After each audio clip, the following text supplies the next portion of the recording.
Sa iba pang balita, naghahanda na ang mga pampubliko at pribadong paaralan na may senior high school sa lalawigan ng Isabela para sa pagpapatupad ng pinahusay na senior high school curriculum si school year 2026-2027.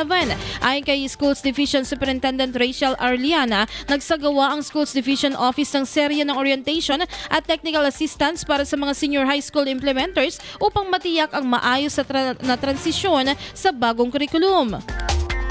Layunin ng mga aktibidad na gabayan ng mga school head, coordinator at guro sa pag-angkop ng paraan ng pagtuturo ayon sa pambansang pamantayan sa ilalim ng DepEd Memorandum No. 12 Series of 2026.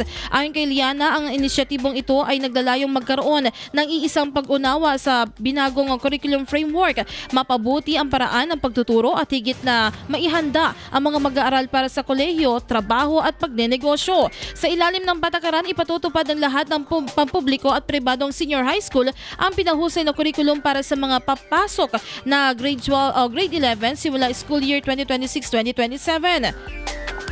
Samantala, mananatili naman sa kasalukuyang kurikulum ang mga mag-aaral na nasa grade 12 sa parehong taon ng pag-aaral. Ang mga pilot school na nagsimula na magpatupad ng pinahusay na kurikulum para sa grade 11 noong school year 2025-2026 ay magpapatuloy naman sa paggamit nito para sa grade 12 sa school year 2026-2027 at gagamitin din ito para sa mga bagong grade 11 students.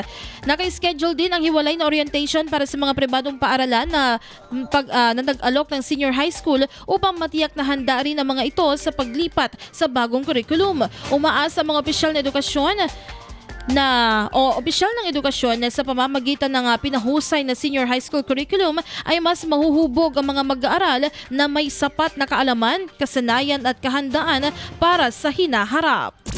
IFM News.